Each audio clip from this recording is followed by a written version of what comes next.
I decided that I wanted to prove that I could do this. Proving Ground is a memoir that talks about my journey through technology and race relations and business. Really traces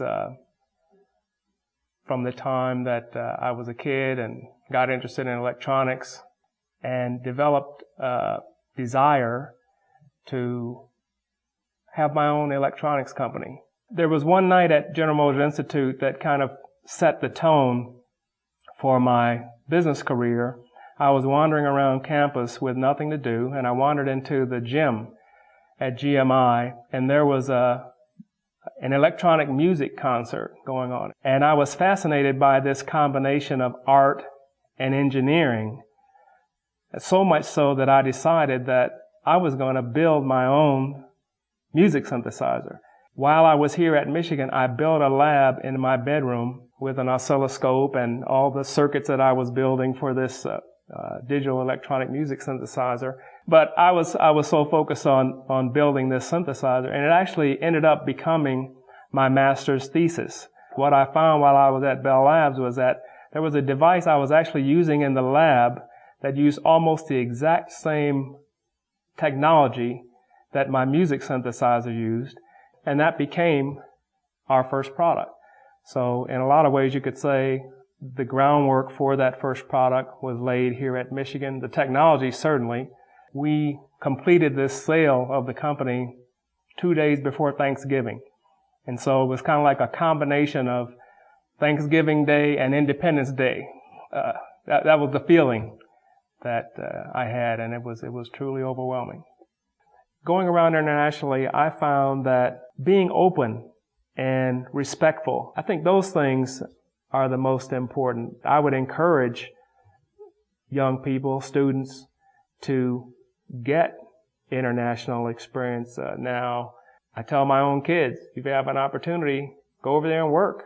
You have to be strongly motivated because the amount of work you have to do to start your own business is just unbelievable. After I left the business, I got immersed in my local community. And one of the things, I was on the board of a after-school program, small after-school program in Red Bank, New Jersey. We were able to raise the passage rate on the 8th grade performance assessment test. In 2001, 25% of the kids in this town, only 25%, passed this test.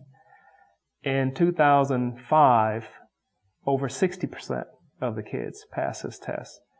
So one of the most rewarding outcomes of starting this business was that I was able to establish a scholarship endowment here at the University of Michigan in the name of my mother and father for young people who embody their values. And it's interesting that we're in a room here that's dedicated or devoted to George Haddad, because when we had the luncheon where we introduced this first scholarship, we gave the first scholarship, George Haddad was there, and my mom was there. But this was one of the most emotional occasions that I've been involved in. It was really a sweet occasion because my mother got up and started crying and told about her experience coming up from the South, having to leave the South because one night when she was working in the hospital there, she used a white bathroom and was reprimanded for it and decided to leave there and come north, and talking about her experiences in Flint and how she had opportunities up here and was able to move beyond that. Well, then George Haddad got up and said, and he almost started crying, and he said that his folks were goat herders in Lebanon, and he had the opportunity to come here with his family.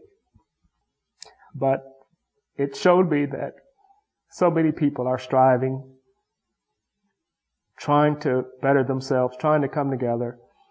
And here in Michigan, both my parents and George Haddad found the opportunities that they were looking for to build their lives and to make their lives better and to make lives better for other people.